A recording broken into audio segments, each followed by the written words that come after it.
Então, continuando. Sobre a atividade. Eu vi aqui, vocês são em número de 18, exatamente 18 alunos na turma. E são 6 artigos, então dá para ser 6 trios, tá? Dividam-se em 6 trios, tá legal? A mesma coisa para o projeto. E aí, continuando. Cada grupo vai ter o seu próprio artigo, que será sorteado.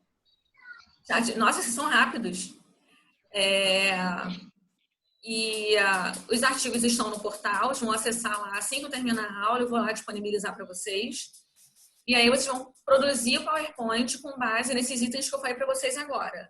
Introdução, contendo os objetivos, metodologia, resultados, discussão e conclusão. Tá? E aí vocês vão criar essa apresentação de PowerPoint para ser apresentada para a gente aqui, compartilhada com todo mundo na semana que vem. Deixa eu até conferir qual vai ser o dia para vocês apresentarem, tá? Eu já falo para vocês agora. Hoje é dia 2, quinta-feira, vai ser para segunda-feira. Não, mentira. Vai ser para quarta-feira, dia 8.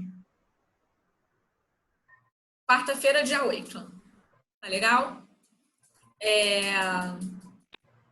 A apresentação é essa, que é para ser de 10 minutos, é para ser rápida.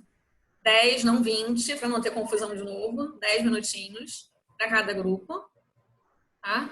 De forma que a gente fica no máximo 1 hora aqui na quarta-feira que vem. Que a princípio não teria chat nesse dia, mas vai ter por conta das apresentações de vocês. A gente encontraremos na quarta-feira somente para isso. Tudo bem? Deixa eu olhar aqui o chat, alguém mandou mensagem. Por que, Letícia, sobra 1, se vocês são 18 pessoas? Não, eu tô falando que sobra 1 porque são 7 pessoas no meu grupo, entendeu? Não, mas esquece o grupo, Lê. Esquece seu grupo. Não, eu entendi, só que, tipo assim, eles já fizeram um trio, aí vai sobrar, tipo, vou fazer 2 trios do nosso grupo e aí vai sobrar esse um vai ter que fazer trio com outras 2 pessoas da turma. Sim, eu entendi, só. E aí eu botei pra avisar, entendeu? Porque aí que fica faltando... entendi. Letícia, se você sobrar, pode vir pro meu trio. Quem falou? Vocês não tá fechado, não, ô Daiane? Vai. Fizemos 2 trios, mas se sobrar, não tem problema não, a gente te acolhe. Não, mas aí vai tá certo o número. Gente, senão vai ficar 1 com 2. Não vai sobrar ninguém, não, Dai. Obrigada, mas não vai sobrar ninguém. Ela só vai ter que se encaixar com uma dupla que tenha alguém. Vai ter alguma dupla aí sobrando. Vai ter que ficar com quem estiver sobrando do grupo dela. Tá? Na verdade, a Letícia não está sobrando, não tem ninguém sobrando. A gente está tentando encaixar as pessoas, entendeu, professora? Não tem ninguém sobrando. Olha só, sobrando, né? Não Mas nem como. Falando de matemática, tá? Se são 7 pessoas, dá para formar 2 trios dentro desse mesmo grupo de vocês, mas uma pessoa vai ter que sair do que seria o grupo e formar um trio com 2 pessoas do que seria outro grupo. É só isso. Sim, é isso que está acontecendo, isso. É isso que está acontecendo. Tá? Mas aí sobrar, ninguém sobra não, porque esses são número par na turma. Tá? Continuando. Depois, qualquer dúvida, vocês tirem comigo no privado, se precisar, tá bom? E me passem os... Oi, Isa, quer falar? Pode falar. Esse trabalho é só em relação ao artigo que você vai dar ou é ao tema do artigo? A gente vai ter que buscar outros artigos? Não. É aquele artigo. Apresentar o artigo. O artigo. Para vocês aprenderem como apresentar um artigo específico. Tá? Contendo esses tópicos que eu coloquei aqui. Não vão precisar pesquisar mais nada. Vocês até podem, se quiserem se aprofundar no assunto, pesquisar algo mais, poder entender, de repente, o artigo não for claro para vocês em algum aspecto, fica à vontade. Mas a apresentação de vocês se restringir ao artigo específico que for sorteado para vocês. Tá? Eu fiz como modelo, a gente pegou 7 artigos, na verdade, para a gente fazer como modelo para vocês. Qual dia? Eu vou disponibilizar ele no portal também, que aí vocês podem usar ele como guia para como que vocês organizam a apresentação dos slides para um artigo, tá? E aí, qualquer dúvida, vocês falem comigo depois. Vamos continuar, então. Agora, então, essa SA... Oi, Jansen. Não ouvi, Jansen. Para qual dia? Para quarta-feira da semana que vem. Quarta-feira da semana que vem. Ouviu? Sim. Sim. Ok, então vamos lá. Nessa SA, como vocês podem ter percebido, né, através do roteiro, principalmente, a gente menciona várias, eu não vou chamar só de patologia, né? Várias situações que são importantes relativas à saúde da mulher. Entre elas estão dor pélvica crônica, síndrome do ovário policístico, endometriose, entre outros. E alguns nomes também, como dispareunia, enfim. Agora, eu vou apresentar para vocês algumas explicações que são relativas a esses temas que foram colocados no roteiro de vocês. E, para tanto, eu e Mari criamos 3 apresentações distintas de PowerPoint, cada uma contendo um tema específico. Vocês vão perceber também que nessas apresentações, diferente daquilo que a gente costuma dizer para vocês que é o ideal, a gente não colocou só tópicos. Os slides estão bem escritos até, mas a gente fez isso propositalmente para que vocês tenham como revisar depois da aula que vai ser dada hoje, para que fique mais fácil para vocês estudarem, tá? Então, a gente colocou bem explicadinho nos slides realmente, de propósito. E aí, eu vou começar com o primeiro deles, que é sobre ciclo menstrual. Vou compartilhar a tela com vocês também, para que vocês possam acompanhar junto comigo essa aula.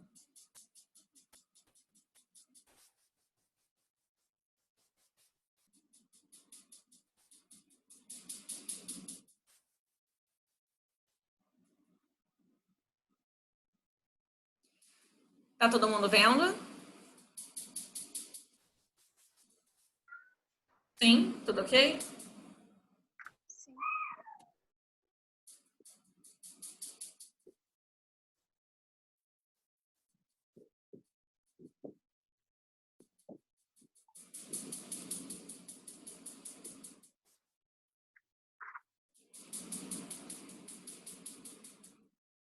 Ok. Então, gente, vamos falar agora sobre ciclo menstrual. Eu vou pedir que todos vocês, mais uma vez, bloqueiem o microfone de vocês, para que não fique tendo ruídos no meio da explicação. Porque senão, depois o vídeo com áudio para vocês fica ruim, e aí acaba que a minha voz, que não é muito alta, some nesses ruídos, tá bom? Se por acaso, durante a explicação, vocês tiverem alguma dúvida, anotem com vocês aí, que posteriormente a gente tira, ainda que não seja aqui, que não dê tempo, vocês podem enviar para mim, a gente depois na próxima aula, aí vocês tiram em algum outro momento. Mas não me interrompam para isso, para a gente não quebrar a explicação, tá bom? Então, vamos lá. Ciclo menstrual. O que é a menstruação? O que vocês entendem por menstruação? E aí nós colocamos aqui duas definições, uma definição e alguns itens importantes que classificam a menstruação. A menstruação nada mais é do que o corrimento fisiológico de sangue e tecido mucoso do revestimento interior do útero, que nós chamamos de endométrio, pela vagina, e que dura em média de 2 a 7 dias, podendo variar de acordo com a mulher. Fisiológico, porque é natural que toda e qualquer mulher menstrue. Não ter menstruação é que é patológico, tá? O intervalo comum entre o primeiro dia de um ciclo e o primeiro dia do ciclo seguinte é normalmente de 21 a 45 dias para mulheres que são jovens e de 21 a 31 dias para mulheres mais maduras. A média aí está de 28 dias por ciclo, é o número mais comum. O que significa isso? O ciclo não é contado a partir do final da menstruação. Ele é contado no primeiro dia da menstruação até o primeiro dia da menstruação seguinte. Então, se você menstruou hoje, começa a contar o ciclo hoje. Daqui até 28 dias, que é a média, deve-se iniciar um novo ciclo com uma nova menstruação. Mesmo mulheres que têm o ciclo regular podem apresentar alguma diferença de um ciclo para o outro. Por exemplo, tem um mês que vem em 28 dias, tem outro mês que pode vir em 26, e ok, não é um problema isso, tá?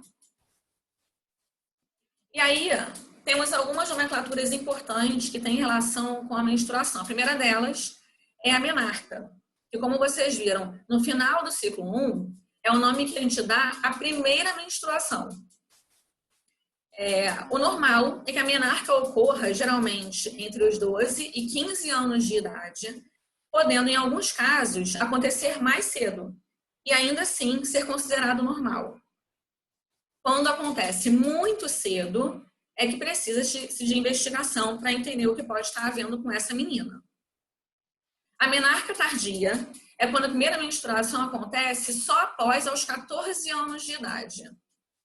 E a menarca precoce é quando ela vem antes dos 8 anos, podendo vir acompanhada por aqueles sintomas comuns do período menstrual, com inchaço corporal, pelos pubianos começam a aparecer e crescer, as mamas começam a aumentar, assim como os quadris, as cólicas começam a aparecer também, e a menina também pode apresentar sinais psicológicos como tristeza, irritação, aumento da sensibilidade, entre outros.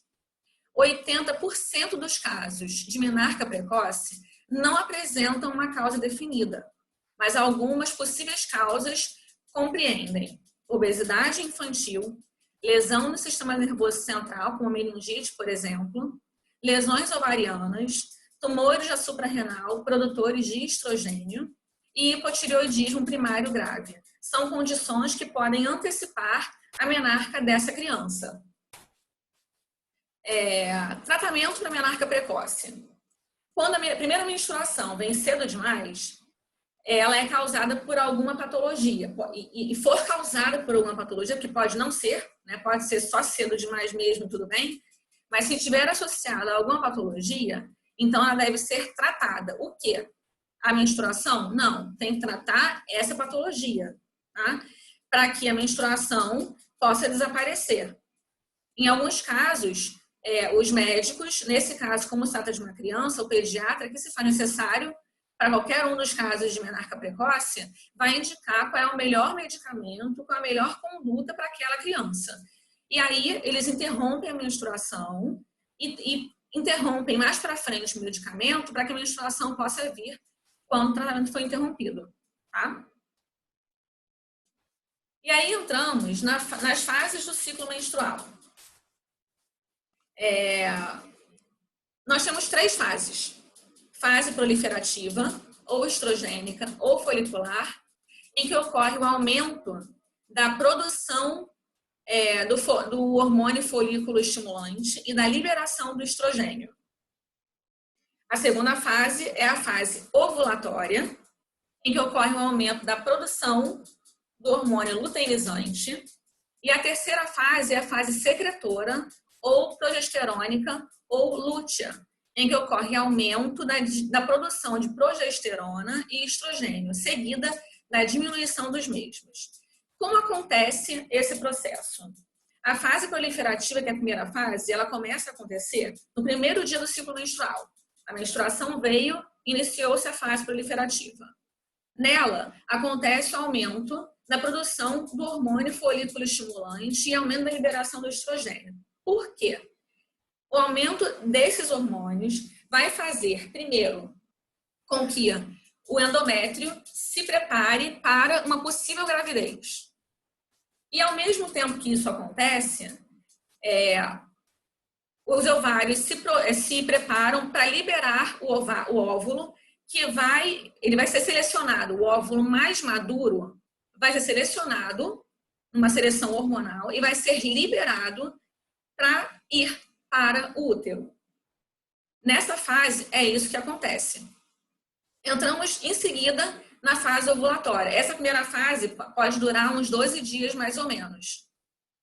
Na fase ovulatória, que acontece mais ou menos no 14º dia, com possíveis variações de acordo com a mulher, mas em média ocorre no 14º dia, como vocês podem ver aqui no desenho que eu coloquei para vocês, ocorre aumento da produção do hormônio luteinizante.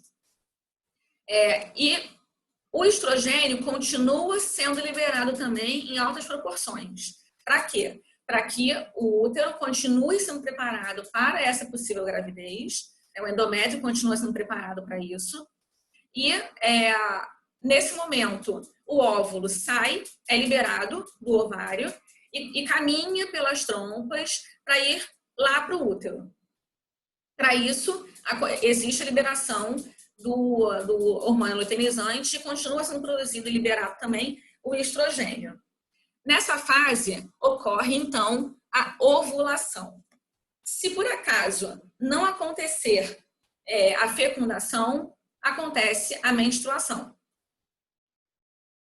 Temos, então, a fase secretora, ou progesterônica, ou lútea, em que ocorre o aumento da produção de progesterona e estrogênio, seguida a diminuição dos mesmos. Então, o estrogênio continua sendo liberado em altas proporções para que ele continue sendo capaz de receber esse embrião no caso de haver fecundação. Tá?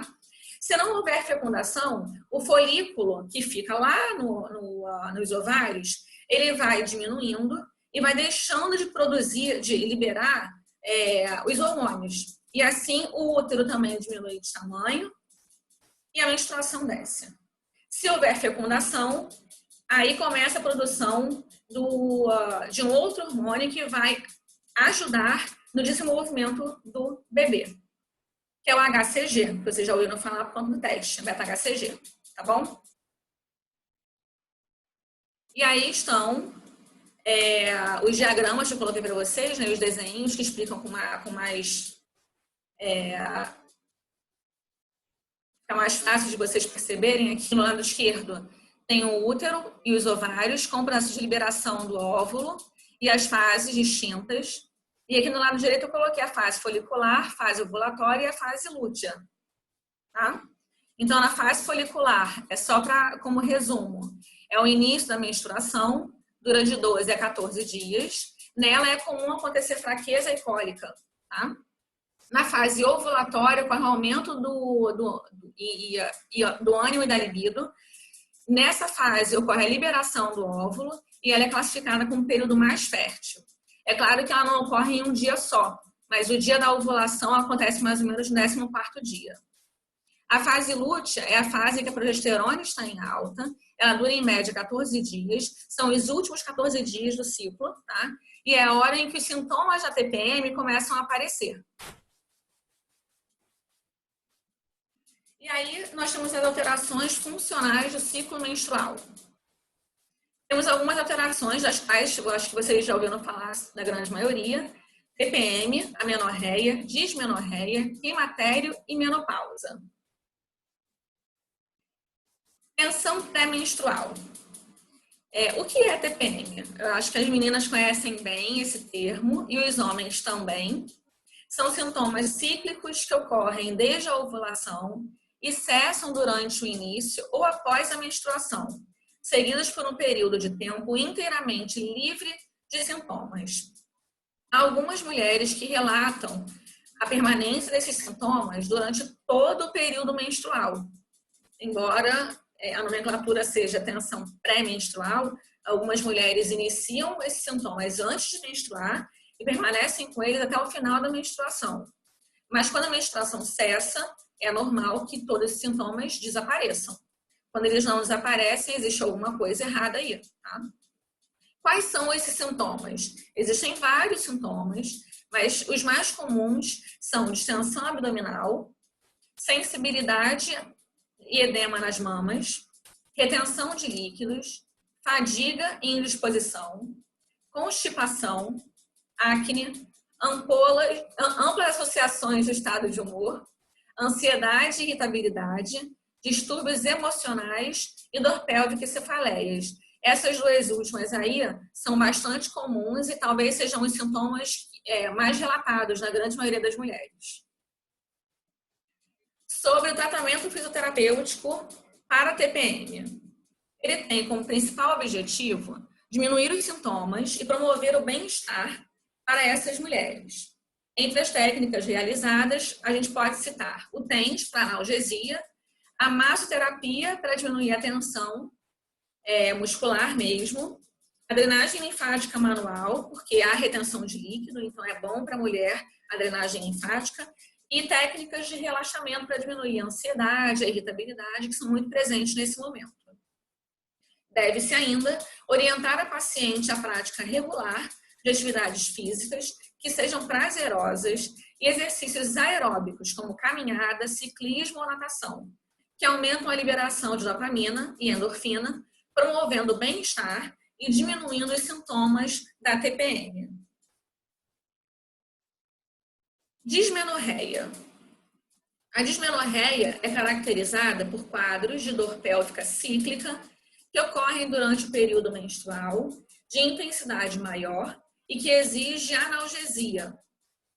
Ela não se trata apenas de uma cólica menstrual. Normalmente é uma cólica menstrual que acontece com maior intensidade. Por isso, a mulher precisa de analgesia, porque isso atrapalha a vida social dela, inclusive. Constitui um dos problemas ginecológicos mais comuns. Classificação. A dismenorreia pode ser primária ou secundária.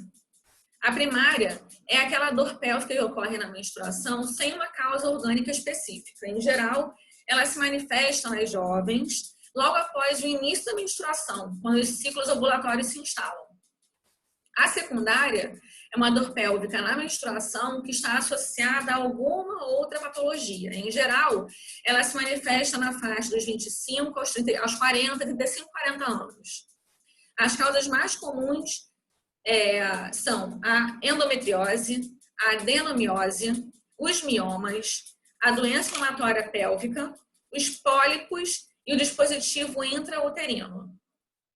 A adenomiose, para quem não sabe, é uma patologia uterina em que nós encontramos células do endométrio no interior do miométrio. Tá? Diagnóstico da dismenorreia. O diagnóstico da dismenorreia é clínico e é baseado na história e no exame físico dessa paciente. Tratamento. Ele visa reduzir e eliminar a dor e afastar a possibilidade das patologias associadas no caso da dismenorreia primária. No caso da dismenorreia secundária, a orientação é que se resolva a patologia que provoca essa dor. Tratamento fisioterapêutico. Envolve TENS, massoterapia, exercícios para a pelve e para os membros inferiores, drenagem linfática e relaxamento. Mais ou menos com os mesmos objetivos que vocês viram no item anterior, da TPM. Tá? Passamos para o próximo. Temos agora a amenorreia, que se caracteriza por ausência de fluxo menstrual. É importante saber que a amenorreia não constitui um diagnóstico, tá? Ela é um sintoma. Então, a mulher que apresenta amenorreia precisa levar essa informação ao médico para que seja investigada a razão da amenorreia dela, porque existe uma razão. Ela pode ser também classificada em primária e secundária, sendo que a secundária é mais comum. A amenorreia primária é quando a menstruação está ausente até os 14 anos, sem o aparecimento dos sinais de desenvolvimento secundário, como mamas e pilosidade púbica. Ou quando ela não aparece até os 16 anos, independentemente da presença dessas características. Tá? A secundária é quando há ausência de menstruações por pelo menos 3 ciclos menstruais consecutivos, independente do intervalo entre as menstruações. Antes desse período, sem fluxo menstrual, nós denominamos apenas de atraso menstrual. Então, entendam o seguinte sobre a secundária. Você menstruou hoje. Então, em média, 28 dias de ciclo. Daqui a 28 dias, deve vir a próxima menstruação. Deve se iniciar um novo ciclo. Vamos supor que deu 30 dias, esse ciclo não se iniciou. Deu 32 dias, o ciclo não se iniciou. Mas ele se iniciou aos 35 dias. Caracteriza amenorreia secundária? Não. Caracteriza apenas um atraso menstrual. Mas se você menstruou hoje, daqui a 28 dias tem que menstruar de novo. Não menstrua. Só menstrua no mês seguinte. É amenorreia secundária? Ainda não. Há de se esperar mais um pouco. Se essa interrupção se prolongar por 3 meses consecutivos, ou seja, 3 ciclos menstruais consecutivos, aí se caracteriza como amenorreia secundária. E aí há de se investigar qual é a razão dela. Então, a amenorreia, ela é considerada fisiológica, é importante saber, durante a gravidez, a lactação, antes da puberdade e após a menopausa. São as 4 situações em que a ausência ou a interrupção da menstruação não são um problema, não constituem um problema. Causas mais comuns de amenorreia primária: disgenesia gonadal, as anomalias anatômicas dos órgãos genitais femininos, isto é, ausência de vagina e útero, amenorreia hipotalâmica e puberdade tardia constitucional. O que é disgenesia gonadal? Ele é um distúrbio nos desenvolvimentos das gônadas. Para os meninos são os testículos, para as meninas são os ovários.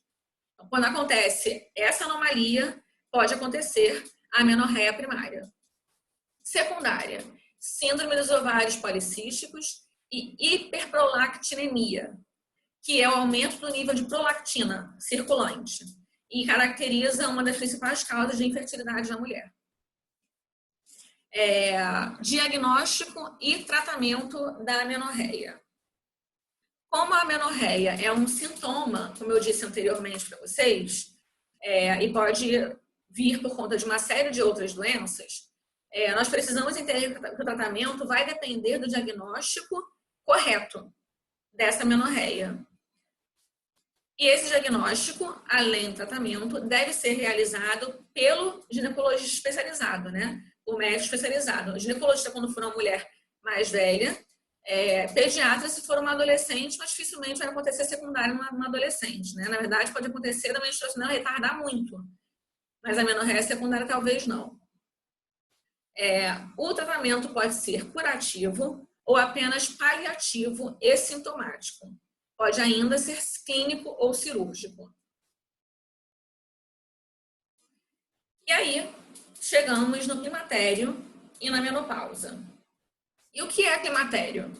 O climatério se caracteriza como um período de transição em que a mulher passa da fase reprodutiva para a fase de pós-menopausa. É nesse período que ocorre a diminuição das funções dos ovários, que fazem com que os ciclos menstruais se tornem irregulares até cessarem por completo. A menopausa, por sua vez, é quando a menstruação cessa permanentemente, devido à baixa secreção de estrogênio resultante da perda da função folicular. Algumas pessoas confundem essas terminologias. O climatério, ele é um período. A menopausa é um evento que acontece dentro do climatério, tá bom? Quais são os sinais e sintomas do climatério e da menopausa? Irregularidade menstrual e dispaurenia. A dispaurenia é dor durante ou após a relação sexual, tá bom? Também pode acontecer TPM e dismenorreia. No caso de mulheres que anteriormente à menopausa e ao climatério não apresentavam sintomas de TPM, elas podem surgir nesse período. E no caso daquelas que já tinham, elas podem piorar nesse período. Fadiga, cefaleia, artralgias, ansiedade, irritabilidade, depressão e insônia. Pele ressecada, algumas mulheres apresentam bastante até. E um sintoma que eu acho que é bastante conhecido pela grande maioria, que são os fogachos. Nós chamamos de fogachos as ondas de calor que a mulher no climatério apresenta. Essas ondas de calor são uma alteração neurovegetativa do tronco superior, pescoço e face. com uma elevação de até 5 graus da temperatura da mulher e que dura de 2 a 5 minutos. São fogachos rápidos, mas são frequentes nesse período. E os distúrbios clínicos que estão relacionados à menopausa e ao climatério são a osteoporose, as doenças cardiovasculares e a incontinência urinária. Tratamento. Ele pode ser clínico. O tratamento clínico envolve terapia de reposição hormonal e que é realizada com acompanhamento médico, que deve avaliar os riscos e benefícios para cada caso. Tanto que há mulheres que fazem tratamento de reposição hormonal e tem mulheres que não fazem, por recomendação médica mesmo. E o conservador, em que entra a nossa atuação. E tem como objetivos melhorar a qualidade de vida, prevenir ou tratar as incontinências urinárias, a osteoporose, alterações musculoesqueléticas, as doenças cardiovasculares, atenuar sintomas vasomotores e transtornos emocionais. E algumas possíveis condutas são exercícios aeróbicos e resistidos, alongamento muscular, correção postural, exercícios perineais, cinesioterapia pélvica, nos quais muitos daqueles exercícios que nós fizemos na nossa aula prática, que foi a nossa última aula presencial, e que estavam naqueles vídeos, o material foi compartilhado com vocês. Fazemos também a massoterapia para relaxamento, drenagem linfática manual, por conta da retenção de líquidos, e deve-se ainda orientar a prática de atividade física regular moderada, como natação, pilates, hidroginástica e dança. Por fim, existem alguns padrões anormais de sangramento, e esses padrões são constituídos por algumas nomenclaturas que são importantes nesse universo do ciclo menstrual. Talvez algumas delas vocês não conheçam ainda. Eu coloquei a lista para que vocês tomem conhecimento a partir de agora. A hipomenorreia, que é um número reduzido de dias em que ocorre a menstruação ou quando o fluxo é muito diminuído. E a hipermenorreia é exatamente o contrário disso. Polimenorreia é quando a menstruação é mais frequente que o normal, com ciclos regulares e com intervalos de 21 dias ou menos. Por isso são menstruações mais frequentes, porque os ciclos são menores, embora sejam regulares, tá? Oligomenorreia é quando acontecem menos de 9 ciclos menstruais ao ano, ou seja, ela apresenta as mesmas causas da amenorreia secundária e deve receber, portanto, uma avaliação idêntica a ela. Tá? O intervalo entre os ciclos é muito grande, nesse caso. Metrorragia. Sangramento com intervalos irregulares, porém frequentes, e com volume e duração variáveis. Menometrorragia. Sangramento prolongado, ocorrendo a intervalos irregulares. E, por último, o sangramento intermenstrual, que é um sangramento que ocorre entre os ciclos que são regulares. É aquela mulher que menstrua os ciclos direitinho, mas entre eles ela tem alguns escapes, tá bom? E aí, só um recadinho para os rapazes, para vocês se lembrarem que tudo aquilo que vocês fazem, a gente faz também e ainda faz sangrando. Tudo bem, pessoal? Tudo bem? Tudo, professor. Tudo sim, professora. Para vocês acompanharem. Tudo sim, professora. Deixa eu ver aqui o que vocês escreveram. Nayara, uma vez eu vi uma nota que falava que a TPM começava a partir dos 21 anos. Não há uma idade certa para ela acontecer. Tá? Cadê a Nayara? A Nayara deve ter chegado, né? E caiu a ligação dela. Daqui a pouco ela deve entrar de novo. Bom, depois eu respondo então para que ela não perca, né? A resposta. Não existe, só para vocês saberem, não existe uma data muito certa, né? Uma idade certa para que aconteça a TPM. Há meninas que apresentam já muito cedo, há pessoas que apresentam um pouco mais tarde. Tá? Não existe um padrão muito exato da idade certa para a TPM acontecer. Nós temos 3 minutos agora para essa chamada terminar. Eu não vou começar a nova apresentação por conta disso. Quero saber se ficou compreendido por vocês tudo direitinho. Sim? Depois eu vou fazer o seguinte, com relação às 3 fases do ciclo menstrual, porque se eu fosse escrever tudo no slide, ia ficar muita coisa, né? Então, nesse caso, eu coloquei só um resuminho em relação aos hormônios no slide e expliquei para vocês oralmente aqui, vocês vão ter o vídeo, mas ainda assim, eu vou fazer um resumo dele e vou colocar no portal para vocês, tá? Sobre as 3 fases do ciclo menstrual, para ficar mais fácil de vocês estudarem depois, porque eu, se fosse aluna, ia odiar esse negócio de vídeo, porque tem que ficar ouvindo e volta, e ouve de novo e volta, é um saco. Então, eu particularmente não gosto. Para facilitar a vida de vocês, então, depois eu vou fazer um resumo dos 3 ciclos, das 3 fases, e coloco para vocês no portal, tá legal? Alguém tem alguma dúvida sobre essa apresentação sobre a menstruação e sobre o ciclo menstrual? Não? Vocês perceberam que eu coloquei tudo assim, muito explicadinho lá, né? Eu coloquei as definições, são muitos nomes diferentes, então eu sei que fica meio confuso para vocês. Embora vocês consigam compreender a explicação quando é dada, é provável que com tantos nomes diferentes, daqui a 5 minutos eles não se lembrassem de mais nada. Então, por isso eu fiz questão de colocar as explicações todas lá para vocês, tá bom? Eu vou encerrar essa chamada para poder iniciar a próxima com a próxima apresentação de PowerPoint com outras explicações para vocês, tá? See you later.